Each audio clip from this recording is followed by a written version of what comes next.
श्री स्वामी समर्थ. 14 जानेवारी 2026ला मकर संक्रांत आलेली आहे आणि मकर संक्रांतीचा सण हा 3 दिवस साजरा केला जातो. संक्रांती ही एक देवी आहे. लांब ओठ, दीर्घ नाक, एक तोंड व 9 भाऊ असलेल्या या देवीने संक्रांतीच्या दिवशी शंकरासुराची हत्या केली. प्रत्येक वर्षी तिचे वाहन, शस्त्र, वस्त्र, अवस्था, अलंकार, भक्षण या गोष्टी बदलत असतात. ती एखाद्या वाहनावर बसून एका दिशेकडून दुसऱ्या दिशेकडे जात असते आणि तिसऱ्या दिशेला पाहत असते. ती ज्या दिशेकडून येते त्या दिशेला समृद्धी मिळते, तर ज्या दिशेकडे ती जाते त्या ठिकाणी संकट येते अशी मान्यता आहे.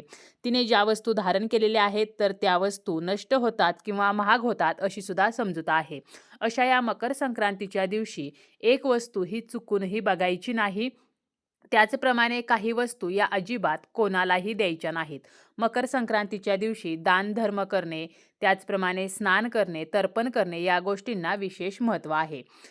कोणती वस्तू आपल्याला या दिवशी पाहायची नाही, त्याचप्रमाणे कोणत्या वस्तू इतरांना द्यायच्या नाहीत याचीच माहिती आपण या व्हिडिओमध्ये पाहणार आहोत.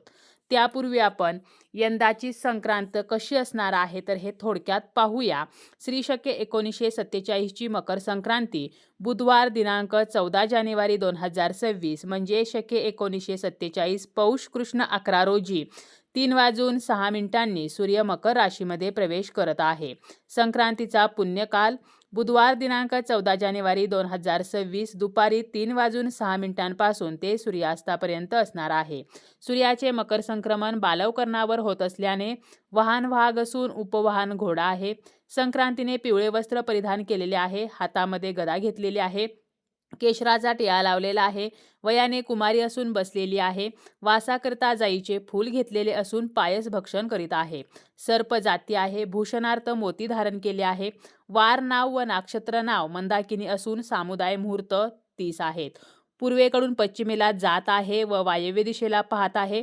संक्रांतीचे फल संक्रांतीने ज्या वस्तू परिधान केल्या आहेत त्या वस्तू महाग होतील. संक्रांती जेथून आली आहे तेथील जनतेला सुख प्राप्त होईल. पर्व काळात द्यावयाचे दान नवे भांडे, गाईला घास, अन्न, तिळपात्र, गूळ, तीळ, सोने, भूमी, गाय, वस्त्र, घोडा इत्यादी यथाशक्ती दान करावे. वर्ज्य कामे दात घासणे, कठोर बोलणे, गवत व वृक्ष तोडणे, गाई म्हशीची धार काढणे. मकर संक्रांतीच्या दिवशी काही अशा वस्तू आहेत ज्या इतरांना चुकून सुद्धा देऊ नयेत. मकर संक्रांतीच्या दिवशी दान करण्याला विशेष महत्त्व आहे. त्याचप्रमाणे या दिवशी महिला हळदी कुंकू करत असतात आणि वाण स्वरूपामध्ये एकमेकींना भेटवस्तू देत असतात. परंतु वाण म्हणून असेल किंवा दान म्हणून असेल काही वस्तू मात्र अजिबात द्यायच्या नाहीत. जर आपण अशा काही वस्तू वाण म्हणून देत असू किंवा दान स्वरूपामध्ये देत असू तर माता लक्ष्मी आपल्यावरती नाराज होते, आपल्या घरातून काढता पाय घेते आणि याचे दुष्परिणाम हे आपल्याला भोगावे लागत असतात. तर कोणकोणत्या वस्तू आपल्याला मकर संक्रांतीच्या दिवशी इतरांना द्यायच्या नाहीत त्यापैकी पहिली आहे ती म्हणजे झाडू. या दिवशी झाडूची खरेदी करू नये. झाडूला आपण माता लक्ष्मीचे रूप मानत असतो, परंतु हा झाडू आपल्याला मकर संक्रांतीच्या दिवशी खरेदी करायचा नाही. त्याचप्रमाणे दान सुद्धा द्यायचा नाही. बऱ्याच वेळेला आपण मंदिरामध्ये झाडू दान करत असतो, परंतु मकर संक्रांतीच्या दिवशी मात्र झाडूचे दान करू नये. यामुळे माता लक्ष्मी ही आपल्या घरातून काढता पाय घेते. त्याचप्रमाणे आपल्या घरामध्ये जो झाडू आहे तर तो बाहेरच्या व्यक्तींना दिसेल अशा ठिकाणी अजिबात आपल्याला या दिवशी ठेवायचा नाही. तसं पाहायला गेलं तर बाहेरच्या व्यक्तीला आपल्या घरातील झाडू दिसेल अशा ठिकाणी तो कधीच ठेवू नये. परंतु मकर संक्रांतीच्या दिवशी आपल्याला ही विशेष काळजी घ्यायची आहे की बाहेरच्या कोणत्याही व्यक्तीला आपल्या घरातील झाडू दिसेल अशा ठिकाणी ठेवायचा नाही. दुसरी वस्तू आहे ती म्हणजे तेल. शनिदोष कमी व्हावा, शनीची 7.5 संपावी म्हणून तेलाचे दान केले जाते आणि मकर संक्रांतीचा दिवस हा जो आहे तर तो दानासाठी अत्यंत खास दिवस मानला जातो. परंतु असं असलं तरी सुद्धा तेलाचे दान मात्र या दिवशी करू नये. त्याचप्रमाणे आपण जर वाण म्हणून तेलाचं छोटंसं पॅकेट देण्याचा विचार करत असू तर तेल जे आहे तर ते वाण म्हणून सुद्धा आपल्याला द्यायचं नाही. त्याचप्रमाणे आपल्याला दान स्वरूपामध्ये सुद्धा तेल द्यायचं नाही. अगदी आपण जर सुगंधी तेलाची बॉटल वाण म्हणून द्यायचा विचार करत असलो तरी सुद्धा आपल्याला अशी जी तेलाची बॉटल आहे तर ती वाण म्हणून द्यायची नाही. यानंतरची वस्तू आहे ती म्हणजे लोखंडी वस्तू. लोखंडी वस्तूंचे या दिवशी दान करू नये. त्याचप्रमाणे वाण स्वरूपामध्ये सुद्धा त्या देऊ नयेत.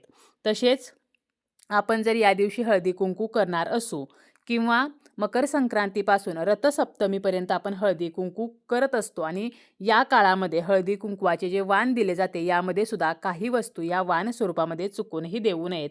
त्यामध्ये पहिली वस्तू आहे ती म्हणजे धारदार वस्तू. बऱ्याच वेळेला काय होतं की छोट्या छोट्या ज्या किसण्या आहेत तर त्या वाण म्हणून दिल्या जातात, परंतु आपल्याला किसनी जी आहे तर ती वाण म्हणून द्यायची नाही. बऱ्याच महिला किसनी वाण म्हणून देतात, परंतु हे जे आहे तर ते योग्य नाही. त्यामुळे किसनी असेल, त्याचप्रमाणे चाकू असेल, सुरी असेल किंवा कात्री असेल, सुई असेल, नेलकटर असेल किंवा ज्या सेफ्टी पिना आहेत तर त्या असतील, तर ह्या ज्या वस्तू आहेत तर त्या आपल्याला वाण म्हणून द्यायच्या नाहीत. जर आपण धारदार वस्तू वाण म्हणून दिल्या तर आपल्या आयुष्यामध्ये अकस्मात दुर्घटना ज्या आहेत तर त्या घडू शकतात. त्यामुळे धारदार वस्तू वाण म्हणून देणे टाळायचे आहे. यानंतर आहे ते म्हणजे प्लास्टिकच्या वस्तू. बऱ्याच वेळेला आपण वाण म्हणून स्वस्तात मस्त प्लास्टिकच्या वस्तूंची निवड करतो. प्लास्टिकचे डबे असतील किंवा प्लास्टिकच्या डिश असतील आणि ह्या आपण वाण म्हणून देत असतो, परंतु यामुळे वास्तुदोष निर्माण होत असतात आणि याचे परिणामसुद्धा आपल्याला भोगावे लागत असतात. म्हणून प्लास्टिकच्या ज्या वस्तू आहेत तर त्यासुद्धा आपल्याला वाण स्वरूपामध्ये द्यायच्या नाहीत. त्यानंतर आहे ते म्हणजे चामड्याच्या वस्तू. चामड्याच्या कोणत्याच वस्तू आपल्याला वाण म्हणून द्यायच्या नाहीत आणि दान स्वरूपामध्ये सुद्धा आपल्याला चामड्याच्या वस्तू द्यायच्या नाहीत. तसेच प्लास्टिकच्या वस्तूंचे सुद्धा आपल्याला या दिवशी दान करायचे नाही. मकर संक्रांतीच्या दिवशी वस्त्रदान याला अनन्यसाधारण महत्त्व आहे. या दिवशी आपण कपड्यांचे दान करू शकतो, परंतु हे जे कपडे आहेत तर ते नवीनच असावेत. आपण वापरलेले कपडे किंवा आपल्या घरामध्ये वापरलेले बरेच कपडे पडून आहेत आणि मकर संक्रांतीच्या दिवशी दानाला खूप महत्त्व आहे, म्हणून आपण आपले वापरलेले कपडे जर दान करण्याचा विचार करणार असू तर आपल्याला असे कपडे मात्र चुकूनही दान करायचे नाहीत. जर आपल्याला कपड्यांचं दान करायचं असेल, म्हणजेच आपल्याला वस्त्रदान करायचे असेल, तर त्यासाठी आपल्याला नवीनच कपडे जे आहेत तर ते विकत आणायचे आहेत आणि ते आपल्याला दान स्वरूपामध्ये द्यायचे आहेत.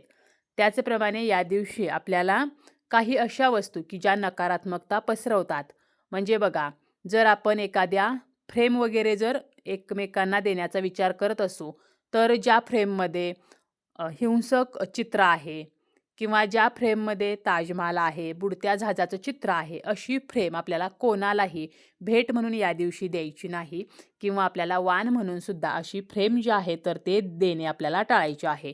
वाण म्हणून जरी आपल्याला इतर वस्तू देणे शक्य नसले तरीसुद्धा आपण जे सुगड पूजन करत असतो त्या ज्या सुगडी आहेत तर तेच खरे वाण असते. तर त्या सुगडी आपण वाण म्हणून देऊ शकतो किंवा सुगडीमध्ये आपण जे साहित्य भरतो, ऊस, बोरे, शेंगा, हरभऱ्याचे घाटे, तर हेच मकर संक्रांतीचे खरे वाण असते. तर हे सुद्धा आपण वाण देऊ शकतो. मकर संक्रांतीच्या दिवशी एक वस्तू जी आहे तर ती चुकूनही बघू नये. मकर संक्रांतीचा आदला दिवस म्हणजे भोगीचा दिवस आणि या दिवशी आपण तीळ लावलेली बाजरीची भाकरी आणि त्यासोबत मिक्स भाजी, मग त्यामध्ये सर्व शेंगभाज्या, पावटा, वाटाणा, घेवडा, वांगी, बटाटा, गाजर, हरभरा, तीळ, तिळाचे कूट, तर असं एकत्र करून आपण मिक्स भाजी बनवत असतो आणि हाच नैवेद्यसुद्धा आपण देवाला दाखवत असतो. परंतु संक्रांतीच्या दिवशी मात्र ही जी भाजी आहे आणि भाकरी आहे तर ती बघितली जात नाही. यासाठी काय करायचं आहे तर भोगीच्या दिवशीच आपल्याला जी शिल्लक राहिलेली भाजी वगैरे असेल तर ती टाकून द्यायची आहे आणि भाकरी जर शिल्लक राहिलेली असेल तर ती आपल्याला झाकून ठेवायची आहे. किंक्रांतीच्या दिवशी म्हणजे संक्रांतीच्या दुसऱ्या दिवशी मात्र असे म्हटले जाते की जी भोगीची भाकरी आहे तर त्याचा एक तरी घास खावा आणि त्यानंतरच जेवण करावे.